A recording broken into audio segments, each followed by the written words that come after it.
자, 이제 4번 목차 운송 서류의 내용 보겠습니다. 운송 서류 내용도 굉장히 출제가 많이 되는 부분이고요. 그리고 영어로 된 문제도 마찬가지고 그 운송 서류의 특성을 가지고 문제를 만드는 경우들이 많기 때문에 이것도 자세히 잘 익혀 두셔야 되는 부분이죠. 자, 일단 가장 기본이 되는 해상 운송에서의 기본 서류 선화증권을 가지고 내용들 살펴봅니다.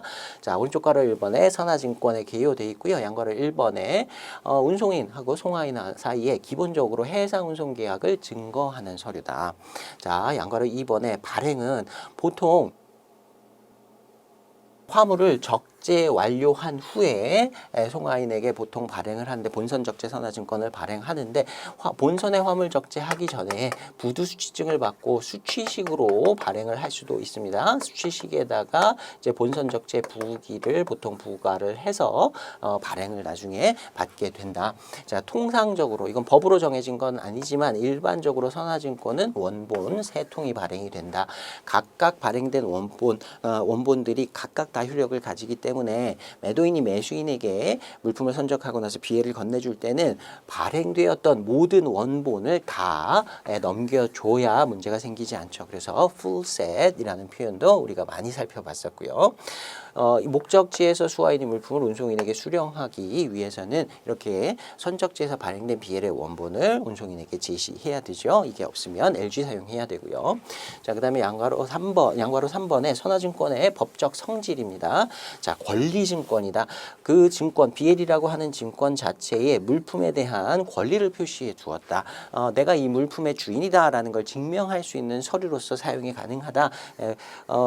그 document of title이라고 하는 영어 표현도 같이 기억을 해주시면 좋겠고요. 자, 권리증권이다라고 하는 특성에 한꺼번에 자연적으로 따라오게 되는 성질들이 있습니다. 요식증권, 형식을 요하는 증권이다. 그래서 특정한 형식에 따른다라는 의미인데 사실은 form, 어떤 형태가 정해져 있는 것은 아니고 기재 내용이 법률로서 정해져 있어서 그 정해진 법률적으로 정해진 기재 내용이 모두 기재되어야 하는 이러한 성질을 우리가 요식증권이라고 했었죠.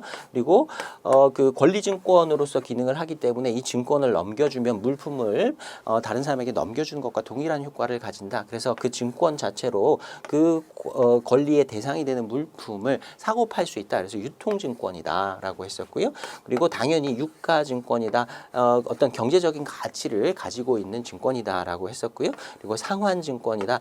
원본하고 맞바꾸어서 권리 행사를 할 수 있다. 그래서 물품을 수령할 때 반드시 BL의 원본을 제시해야만 물품을 수령할 수 있다라고 했었죠. 이걸 상환증권, 맞바꾸는 증권이다라고 하는 이런 특성을 가지고 있었습니다. 자, 이런 것들이 전부 다 원본을 가지고 물품을 수령할 수 있도록 만들어주고 그 서류를 유통해서 물품을 사고 팔 수 있도록 만들어둔 이런 특성에 기인하는 그러니까 권리증권이면 다 요식증권입니다. 유통이 가능하고 유가증권, 경제적인 가치를 가지고 있는 건데 이걸 누구나 막 사람마다 선사마다 전부 다 중구난방으로 막 자기 마음대로 발행하면 안 되겠죠. 우리가 뭐 현금이라든가 수표 같은 것들도 정해진 형식이 있듯이 법으로 정할 수밖에 없고요.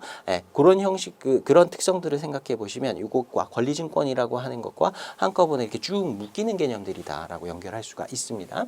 자, 그다음에 요인증권이라는 표현도 합니다. 요인이라는 건 원인을 요구하는 증권이다. 발행되기 위해서 특정한 요건이 필요한데 본선에 화물을 적재한다든가 최소한 물품을 운송인이 수령한 후에 발행하는 것이다. 물품을 받지도 않았는데 발행할 수는 없다.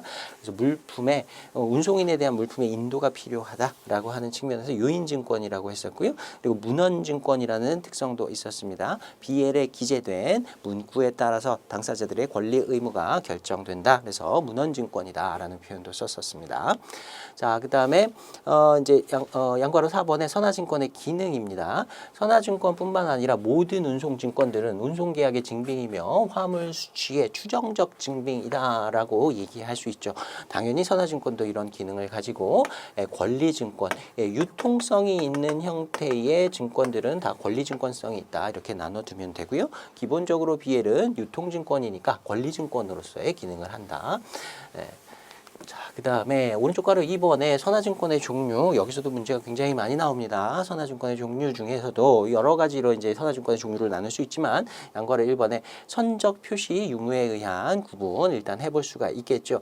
물품이 본선에 적재된 것이 확인이 되는 BL상으로 확인이 되는 BL을 이제 우리가 shipped BL 또는 onboard BL 이라고 했었죠. 기본적으로 UCP에서는 선화증권이라든가 CUAB는 전부 다 본선 적재가 확인이 되어야 된다라고 했었습니다. 그에 반해서 수취식 선화증권 Received BL이라고 하는 건 아직 물품을 이제 선박에 적재하기 전에 일단 운송인이 물품을 수령한 상태에서 발행하긴 했는데 아직 적재가 확인되진 않은 것이다.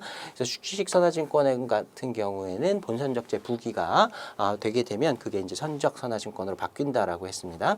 자, 기본적으로 컨테이너 화물은 운송인이 CY에서 물품을 수령하기 때문에 컨테이너 터미널에서 물품을 수령하기 때문에 그다음에 복합 운송의 경우에는 내륙에 들어가서 물품을 본선에 적재하기 전에 운송인이 수령하기 때문에 기본적으로 수취식으로 발행이 되고 발행일자 외에 본선 적재 일자의 표기, 본선 적재 표기가 별도로 필요하게 된다. 컨테이너 운송과 복합 운송에서 특히 그렇다. 시험에 자주 출제됩니다. 자, 그다음에 양가로 2번에 유통 가능 여부에 따라서 유통 가능인지 유통 불능인지 비유통성이라고 부르기도 하죠. negotiable, non-negotiable이라고 불렀습니다. 자, 유통 가능하기 위해서는 수하인을 한 사람으로 딱 특정해 놓은 것이 아니라 어떤 당사자의 지시에 따라라라는 지시식으로 발행하거나 또는 수하인의 명칭을 비워두거나 또는 bearer, 소지하는 사람, 이 BL을 갖고 있는 사람이 주인이다 이렇게 쓰는 경우에 BL 자체가 유통성이 있다라고 얘기할 수 있고요. 자, 유통 불능의 경우에는 straight BL이라고 하죠. 이 용어도 굉장히 자주 시험에 출제가 되니까 꼭 익혀두셔야 되고요. 기명식 선화증권 수하인의 명칭을 지시식으로 쓴 것이 아니라 회사 이름을 딱 박아버리면 유통할 의사가 없다라고 간주하고 이걸 유통 불능 비유통성으로 본다라고 했었습니다. 자, 그다음에 발행된 BL의 원본을 운송인에게 미리 제출해 놓은 surrendered BL의 경우에도 surrender라는 표시가 찍히게 되면 그 선화증권 자체는 비유통성이 된다. CUAB일과 유사하게 된다라고 정리를 했었죠. 자, 그다음에 양가로 3번에 유통 방식에 따른 부분 기명식 지시식 앞에서 우리가 양가로 2번에서 살펴봤던 내용 그대로 다시 한번 나와 있는 거고요. 그다음에 양가로 4번에 사고 유무 표시 방법에 따른 구분. 그러니까 운송인이 물품을 수령할 때 외관 검사를 했을 때 이상이 있는지 표시를 아무것도 하지 않았다면 clean BL. 그다음에 무언가 표시가 됐다라고 하면 dirty BL 또는 foul BL 또는 closed BL이라고도 했었습니다. 무언가 조항이 써 있는 물품 상태에 대한 무언가 내용이 써 있는 BL이다. 그래서 이런 경우에는 UCP에서는 수리해주지 않는 선화증권이었죠. 그래서 이 사고부 선화증권이 발행되는 경우에 그런 상황에서 송하인이 운송인에게 그 내용을 좀 지워달라라고 부탁하면서 그로 인해서 발생하는 모든 문제는 내가 책임지겠다고 약속하는 LI, Letter of Indemnity, 파손화물 보상장이라는 걸 제출하고 더티 BL 대신 클린 BL 를 발행받을 수도 있다라고 했었습니다. 자, 그다음에 양가로 5번에 보시면 발행 주체에 따라서 마스터 BL과 하우스 BL 이렇게 나누어 볼 수가 있고 마스터 BL은 실제 운송인이 배를 운영하고 있는 실제 운송인이 발행한 것이고 그다음에 하우스 BL은 포워더 운송 주선인이 발행한 선화증권이다라고 구분을 했었습니다. 자, 그다음에 양가로 6번에 기타 선화증권이라고 묶어놓긴 했는데 종류들이 굉장히 많았죠. 각각의 특징들 다 익혀두셔야 되고요. 특성들을 알고 계셔야 시험에 대비할 수 있습니다. 귀찮지만 조금 헷갈리지만 한 두세 번만 반복해보시면 금방 익숙해집니다. 그중에서 두 번째 것만 한번 설명드리고 넘어갑니다. 자, 약식 선화증권 또는 이면백지 선화증권 short form BL이나 blank back BL이라고 얘기하는 것이 무엇과 대비되는 개념이냐면 정식 선화증권이라고 부르는 long form BL, 운송 계약의 조건, 정기선 운송에서는 운송 계약서를 따로 쓰지 않기 때문에 운송 계약의 내용이 이런 BL과 같은 운송 서류에 기재가 되는데 계약 조건을 모두 다 썼다라고 하면 long form BL 정식 선화증권이라고 했고 일부만 작성하고 나머지는 참조 처리해서 줄여놨다라고 하면 약식 선화증권이라고 했었습니다. 그리고 보통 이런 계약 조건들을 뒷면에다 쓰기 때문에 뒷면이 비어 있다. 아무것도 쓰지 않고 참조 처리만 한 겁니다. 계약 조건은 어디를 참조하면 된다. 이렇게 간단하게만 정리해 놓은 것. 자, 자, 계약 조건, 운송계약의 조건을 작성하는 방법에는 이렇게 여러 가지가 있지만 UCP 기준으로 본다면 운송계약의 조건을 확인할 수 있어야 된다. 그게 롱폼이든 숏폼이든 블랭백 BL이든 관계없다라고 했었습니다. 그래서 UCP상에서 모두 다 수리가 가능한 선화증권의 종류였고요. 이제 그 UCP에서는 이런 운송계약의 조건을 확인할 수 있어야 한다라고 해놨지만 운송계약의 내용을 심사하지는 않는다라고 했었죠. 자, 그 정도 나머지는 여러분들이 하나씩 다시 한번 복습해 보시고 정리하시는 걸로 하고 넘어가겠습니다. 자, 그 다음에 오른쪽 괄호 3번 보시면 해상화물 운송장 C웨이빌이죠. C웨이빌은 BL과 동일한데 유통증권성이 없는, 권리증권성이 없는 증권이었다. 그래서 서류에 원본 제시가 필요 없다. 그리고 기명식으로만 발행된다. 그래서 비유통성이다 라고 얘기를 했었습니다. 그래서 원본이 필요 없기 때문에 두 번째 내용 보시면 BL의 위기라고 하는 것, 물품은 도착했는데 서류가 없어서 물품을 찾지 못하는 상황을 우리가 BL의 위기, BL 크라이시스라고 부른다고 했습니다. 자, 이런 BL의 위기가 일어나지 않겠죠. 그리고 BL 같은 경우에는 원본 제시해야 되기 때문에 원본 잊어먹으면 뭐 LG를 사용한다든가 기타 복잡한 절차가 필요한데 분실에 대한 위험도 없고, 그다음에 서류를 기다려야 되는 것도 필요 없기 때문에 신속하게 물품이 도착하는 대로 통관도 할 수 있고 물품을 수령도 할 수 있다라고 했었습니다. 자, 그다음에 오른쪽 괄호 4번에 이제 항공운송 쪽에 항공운송 서류입니다. 에어웨이빌. 자, 양괄호 1번의 에어웨이빌의 기능은 C웨이빌과 동일하다라고 보시면 되는데, 뭐 세관 신고서로서, 그다음에 보험 계약을 증빙하는 역할을 한다든가, 운임 계약서라든가, 화물의 운송 지시. 사실 보험 계약을 증명하는 기능만 빼놓으면 BL에도 이런 기능들이 있긴 있어요. 그런데 시험에서는 주로 이제 에어웨이빌의 특징으로 이런 내용들을 집어넣습니다. 자, 보험 계약의 증명이라고 하는 건 우리가 앞에서 봤던, 잠깐 보고 넘어갔던 레드 BL이라고 하는 BL이 있었죠. 거기서도 동일한 내용이 적용이 되는데, 보험 계약을 운송인이 직접 하는 것이 아니라 운송인이 자신과 계약을 맺어둔 보험자와 보험회사와 이게 연결이 돼 있어요. 그래서 자신한테 운송을 의뢰한 화주가 보험도 같이 들어달라고 하면 자기가 운송인이 자신을 위해서 보험에 드는 게 아니라 자신에게 물건을 맡긴 화주를 위해서 보험에 부보를 하고 보험에 부보되었다라는 내용을 에어웨이빌에다가 기재를 해주는 경우가 있다. 그래서 에어웨이빌에 보험 계약이 있었다라고 하는 사실을 확인할 수 있는 그런 기능도 있다. 그런 기능을 가지고 있는 BL을 우리가 레드 BL이라고 불렀었죠. 자, 그 다음에 양괄호 2번에 에어웨이빌의 발행입니다. 자, 이건 C웨이빌하고 조금 다르게 에어웨이빌의 특징인데, 에어웨이빌을 발행하는 건 원칙적으로, 그러니까 규정상으로 본다고 하면 송화인이 발행해서 운송인에게 교부하는 것이 원칙이다라고 했습니다.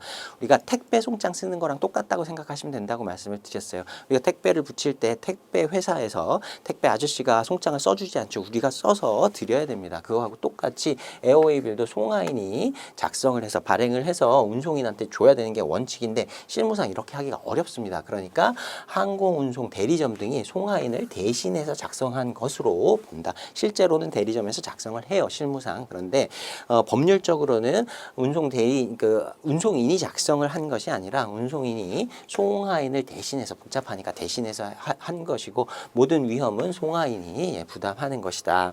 자, 그 다음에 원본은 트리플리킷 3통이 발행이 되는데, 그리고 4본은 6통 이상 여러 통이 발행이 되는데, 1원본, 2원본, 3원본이 있다. 운송인용, 그 다음에 수하인용, 그 다음에 송하인용, 이렇게 3개의 원본이 발행이 된다라고 했었고요. 혹시 순서는 외우실 필요는 없습니다만 외우고 싶으시면 운수송 이렇게 해서 앞글자 따서 외우시면 됩니다. 시험에서는 이걸 뭐 순서대로 배열하라 이런 문제는 아직까지 나온 적은 없어요. 자, 그 다음에 오른쪽 가로 5번에 복합운송증권입니다. MTD라고 부르기도 하고 CTD라고 부르기도 하죠. 그 다음에 양괄호 1번에 복합운송의 특징 보시면 우리가 앞에 복합운송 증권의 특징이죠. 복합운송의 특징하고 거의 유사한 내용들이 반복이 됩니다. 하나의 운송증권이 전 운송 구간을 커버하게 된다. 그리고 실제 운송인에 의해서도 또는 운송주선인에 의해서도 발행이 되는데 주로 운송주선인이 발행한 경우가 많다. 그리고 본선 적재 전에 수취식으로 발행되는 것이 원칙이다. 왜냐하면 내륙에 들어가서 물품을 수령하기 때문에 선박의 본선 적재되기 전에 발행이 되는 경우가 일반적이다. 그리고 지시식, 무기명식, 소지인식, BL에서도 마찬가지였죠. 이렇게 발행이 된 경우 유통증권으로 본다. 그러니까 복합운송증권은 그 발행 형식에 따라 유통성인 경우도 있고 비유통성인 경우도 있습니다. 피아타 BL 같은 경우에 가장 일반적으로 사용되는 피아타 BL 같은 경우에는 유통성이 있는 것으로 간주를 하죠. 자, 그 다음에 양과로 이번에 복합운송증권의 형태에는 뭐 CTD니, MTD니, Through BL이니, Combined Transport BL이니 여러 가지 용어들을 쓰는데 다 복합운송증권들의 종류다라고 볼 수 있고요. 그다음에 피아타 BL이 가장 많이 사용되는 형식인데 선화증권 BL의 형식을 가지고 있다. 그런데 내용은 복합운송증권이다라고 볼 수 있고 BL의 형식을 가지고 있기 때문에 기본적으로 피아타 BL은 유통 가능한 유통성의 운송증권으로 본다라고 했습니다. 자, 그다음에 오른쪽 가로 6번에 운송증권의 비교 나와 있는데요. 앞에서 이제 우리가 살펴봤던 내용도 표로 다시 한번 정리를 해봤습니다. 혹시 헷갈리시는 경우에 이렇게 한번 살펴보시고요. 그리고 전체적으로 회독하시면서 마지막 정리하실 때 활용해 보시면 좋겠습니다. 자, 그 다음에 오른쪽 가로 LG와 LI 두 가지의 특성 알아두셔야 되죠. 이건 원본 BL이 없을 때, LG는 원본 BL이 없을 때 물품을 수령하기 위해서 목적지에서 수하인이 운송인에게 제출하는 각서의 일종이다. 자, 그 다음에 파손 화물 보상장은 클린 BL을 발급받기 위해서 수출국에서 선적지에서 송하인이 운송인에게 발급하는 각서였다. 각각의 내용과 사용되는 상황 다시 한번 좀 익혀두셔야 됩니다. 자, 그 다음에 오른쪽 가로 8번에 보시면 UCP에서 요구되는 운송증권들. 자, 요거는 사실 계약, 그 결제 쪽에서 우리가 다뤄야 되는 내용일 수도 있습니다. 결제에서 우리가 서머리에서 살펴볼 내용도 좀 많고 해서 뒤쪽으로 넘겨놨는데 아무튼 운송증권들과 UCP에서의 수리 요건들도 연결을 좀 시켜보셔야 되겠죠. 자, 기본적으로 UCP에서 요구되는 서류들, 복합운송 서류, 선화증권, 그 다음에 해상화물 운송장, BL과 CABL이 있는데 UCP상의 요건은 선화증권과 CABL 모두 다 완전히 동일했습니다. 그래서 같이 보시면 되는 거였죠. 그다음에 요성계약 선화증권, 차터파티 BL과 그다음에 항공운송 서류 에어웨이 BL 있고요. 그다음에 육상운송 서류와 그다음에 특송운송증, 그다음에 뭐 우편수령증 이런 것들이 있는데 요거는 좀 출제 빈도가 낮으니까 제외했고요. 주로 이제 많이 사용되는 이제 네 가지로 나눠볼 수 있겠죠. 실제로 선화증권과 CABL, BL과 CABL로 나누어서 5개이긴 하지만 네 가지로 나눠볼 수가 있고, 자, 구체적인 내용들은 여러분이 살펴보시고요. 제가 특징적인 거 몇 가지만 좀 설명드리고 넘어가겠습니다. 일단 UCP상에서 운송증권의 명칭은 관계가 없습니다. 어떤 명칭을 사용하든지 내용이 중요한 거지 명칭이 뭐든 간에 아무런 관련이 없다. 자, 그다음에 운송인의 명칭을 표시해야 한다라고 하는 게 복합운송과 BL 그리고 CABL이 있었고요. 용선계약 선화증권에서는 운송인이라는 것 개념이 없다. 용선자와 그다음에 선주의 개념이 있다. 그래서 운송인을 표시한다라는 개념이 없다라고 했고요. 항공운송 서류에는 항공사 명칭 표시하면 되겠죠. 자, 그리고 서명을 할 수 있는 당사자 기본적으로 운송인 선장이라고 보면 되는데 용선계약 선화증권에서는 운송인이라는 개념이 없고 운송인 대신에 선주나 용선자가 들어갔었죠. 네, 그들의 대리인. 그다음에 항공운송에는 선장이 없기 때문에 운송인 또는 그의 대리인이 서명을 할 수 있다. 발행인 요건도 없습니다. 발행을 누가 해야 한다는 게 아니라요. 서명을 누가 해야 한다라는 요건만 있었습니다. 자, 그다음에 복합운송에서는 물품을 dispatch, taken in charge 또는 온보드 이렇게 세 가지 표시 중에 하나를 하면 되고 해상운송에서는 기본적으로 온보드 표시가 되어야 한다. 그리고 항공운송 서류에서는 운송을 위해서 수리되었다. accepted for carriage라는 표현을 쓰는데 여기에는 본선적재라는 개념은 없었습니다. 자, 그다음에 선적일은 발행일을 기본적으로 선적일로 보는데 스탬프나 부기가 있는 경우에 그 일자가 실제 선적일이 된다. 그다음에 항공운송 서류에서 flight number and date이라고 하는데요. 운항 번호나 일자는 이제 선적일하고는 관계가 없다. 발행일 또는 부기의 일자를 선적일로 본다라고 하는 별도의 규정이 있고요. 자, 그다음에 운송 구간은 신용장에 기재된 물품의 출발지로부터 목적지를 표시해야 한다라는 취지로 내용들을 살펴보시면 됩니다. 뭐 항공운송에서는 출발 공항, 도착 공항 이렇게 그 구체적인 표현만 달라지는 거고요. 용선계약 용성계약선화증권에서는 특이하게 양육항을 일정 범위의 항구들로 표시하거나 또는 geographical area, 지리적 구역으로 표시할 수 있다. 이렇게 해놨습니다. 배를 빌려서 운송을 하는 것이기 때문에 목적 항구에 갔을 때, 목적지에 갔을 때 항구는 마음대로 선택할 수 있도록 이렇게 어떤 특정 항구를 기재하는 것이 아니라 어떤 범위 항구들을 표시한다든가 지리적인 구역으로만 표시를 할 수도 있다라는 게 특징이었습니다. 자, 그다음에 전통 요건 중에서 항공운송 서류의 경우에는 우리가 원본 세 통이 발행된다고 했는데 운수송이라고 했었죠. 운송인용, 송화인용, 수화인용. 그러니까 송화인한테는 세 번째 원본 하나밖에 주질 않는다. 그래서 원본 신용장에서 원본 전통을 요구하고 있는 경우에 원본 전통을 제시를 할 수가 없기 때문에 UCP에서는 송화인용 원본, 송화인 또는 탁송인용 원본 제3원본 한 통만 제출하면 제시를 하면 신용장상의 전통을 요구하는 요건이 충족되는 것으로 본다라고 했었습니다. 자, 그 다음에 운송 조건 앞에서도 잠깐 살펴봤었는데요. 이제 운송 조건을 다 표시를 해야 한다. 용선계약선화증권 같은 경우에는 용선계약의 제시가 요구된다면 용선계약서를 제출해야 되는데 심사는 하지 않는다라는 게 공통적인 요건이었고요. 자, 그 다음에 해상운송에서는 용선계약에 따른다는 표시가 없어야 됩니다. 용선운송으로 운송을 하고자 한다고 하면 용선계약선화증권을 제출하라고 하겠죠. 그러니까 용선계약이 사용되는 경우에 용선계약선화증권을 요구할 것이니까 복합운송, 그다음에 BL, CAB에서는 용선계약의 표시가 없어야 한다. 항공운송 서류에는 이런 언급이 없습니다. 그래서 항공운송에서는 용선을 잘 사용하지는 않지만 있는 경우 관계없다라고 정리하시면 되고요. 환적 규정도 뭐 이제 참고 정도 하고 넘어가시면 되겠습니다. 자, 그다음에 오른쪽 가로 9번에 UCPI에서 선화증권 수리 여부에 따른 구분해갖고 따로 다시 한번 구분을 해놨습니다. 부지약관이 기재된 것, 그 다음에 뭐 운송 조건의 내용, 숏폼이든 블랭백이든 관계없이 다 수리한다. 그리고 제3자 선화증권 이건 송하인과 이제 신용장상의 수익자가 서로 다른 당사자인 이런 비해를 말한다라고 했는데 아무 관계 없다. 그다음에 추가 운임을 표시하고 있어도 괜찮다. 운임 선부를 요구하고 있다 하더라도 운송 서류상에 추가 요금이 발생할 수 있다라는 표시는 들어갈 수 있다. 다 수리가 가능하다라고 했었고요. 그다음에 스테일 BL 같은 경우에 선적 후 21일이 기본적으로 경과된 BL 이런 거는 수리하지 않는다. 별도의 허용 요건이 없다면. 그다음에 더티 BL, 파울 BL, 클로즈드 BL은 수리되지 않는 것이 원칙이었고, 그다음에 수취식 선화증권도 본선적재가 기재가 돼야 되기 때문에 본선적재 부기가 필요했지요. 그다음에 가판적은 기본적으로 온덱 되었다라고 하는 표시가 있는 화물은 수리를 하지 않는다. 단 maybe 될 수도 있다라고 표시한 경우에는 수리를 하지만 가판적이 표시가 되어 있는 운송증권은 수리하지 않는다라고 했습니다.